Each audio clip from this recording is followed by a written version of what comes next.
Travou o ambiente.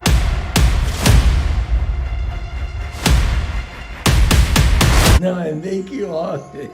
Perdemos tudo, vamos ter que gravar tudo de novo. Você acredita nisso? Isso não é fantástico? Olá, meus amigos e minhas amigas, bem-vindos ao nosso canal Engenharia Curiosa, e hoje nós vamos tratar de um tema muito interessante, que é a correlação entre a proporção áurea ou número de ouro e a série ou sequência de Fibonacci. Você não sabe o que é isso?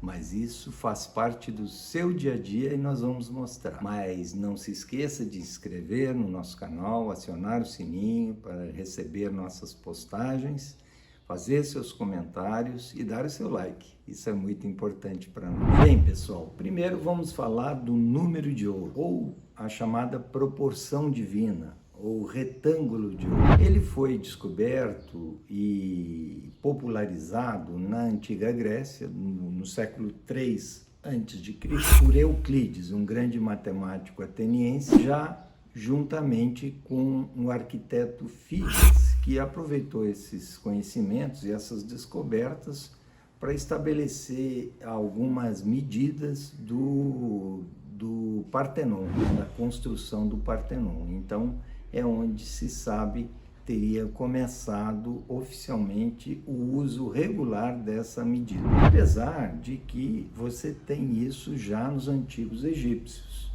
né? Essa proporção já aparece. Mas que proporção é essa? É uma proporção tal derivada de uma divisão, de uma razão entre o comprimento de um retângulo e a altura do retângulo, de tal forma que a razão dá um número chamado 1,618033 e assim sucessivamente, formando uma dízima não periódica de um número irracional.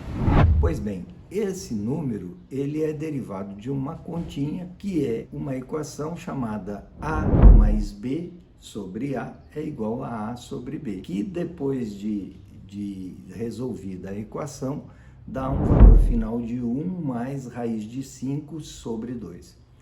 E essa proporção dá a proporção chamada proporção áurea, proporção divina, número de ouro, retângulo dourado, áurea de excelência, divisão áurea e vários outros nomes que foram dados para isso, onde se então passou a se verificar que isso aparecia na natureza, aparecia essa proporção nas folhas, nos moluscos, nas casas de abelha, né? Nas nebulosas, nas galáxias, onde essa proporção se repete.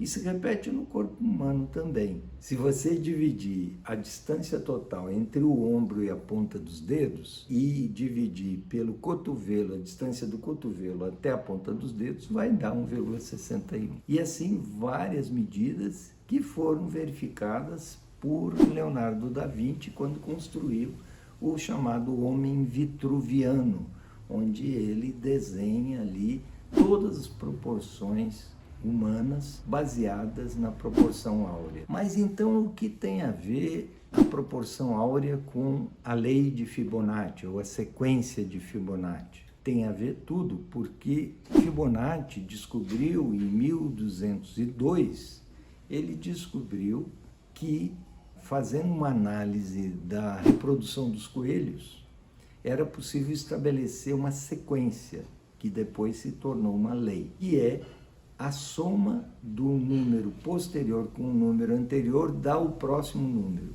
Então, assim, a sequência fica 0, 1, 1, 2, 3, 5, 8, 13, 21 e assim sucessivamente. Ora, o que é o número 13, por exemplo? É a soma do 8 imediatamente atrás dele e com o 5, que é o anterior.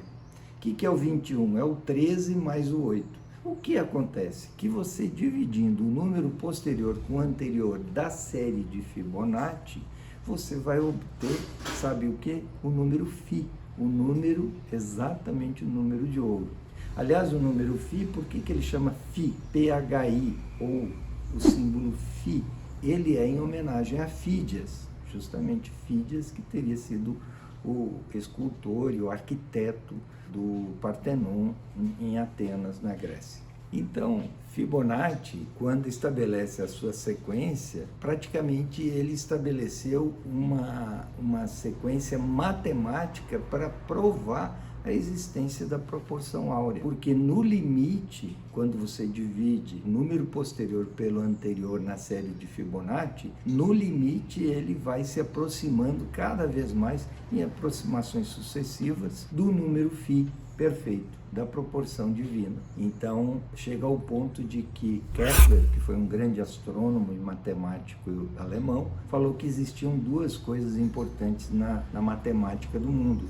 Uma era a lei de Pitágoras, né, o teorema de Pitágoras, e o outro, estabelecimento do número φ pela série de Fibonacci. Então, com isso, todos os artistas, os grandes matemáticos, os arquitetos, astrônomos, todos passaram a se utilizar dessa medida, dessa proporção nos seus trabalhos. Então começou lá com Leonardo da Vinci, através do homem vitruviano, onde ele estabelece essas proporções do corpo humano, mas já Botticelli, no seu quadro O Nascimento de Vênus, já utiliza disso, e mais adiante vai ser utilizado até na literatura, por Victor Hugo, por Shakespeare, que na evolução dos seus versos usam desse artifício para poder obter a pureza, a proporção divina, e não é à toa que produziram grandes obras-primas.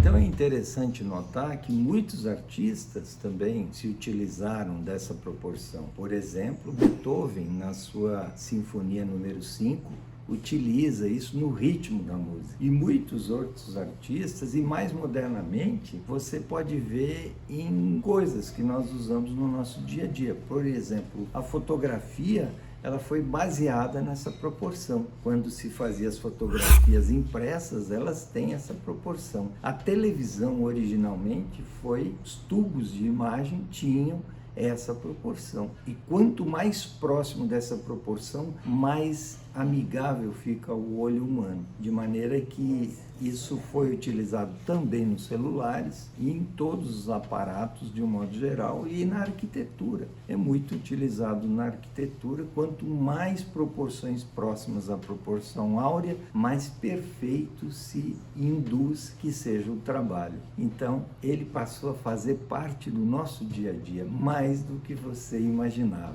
Bem, e também tem a questão do uso da lei de Fibonacci modernamente. Hoje, no mercado financeiro, para esse pessoal que te dá consultoria sobre os instrumentos que tem no mercado financeiro, de investimentos, eles fazem as suas simulações usando como base a lei de Fibonacci, a sequência de Fibonacci, que tem um ponto de equilíbrio ali, sabe aonde? No número φ, que é 1,61. Então, isso é muito interessante, porque está no seu dia a dia. Obrigado, pessoal, e não esqueçam de reproduzir esse episódio para os seus amigos e todas as pessoas que você gosta. Bem, blá, blá, blá, blá, blá, blá, lero, lero, lero, lero, perdemos tudo, vamos ter que gravar tudo de novo. Você acredita nisso? Sim, por isso que é bem interessante. E o cara descobriu uma série que, dividindo um número posterior pelo inferior, dá o tal do número. Olá, pessoal, blá, blá, blá, blá, blá, blá, lero, lero, lero.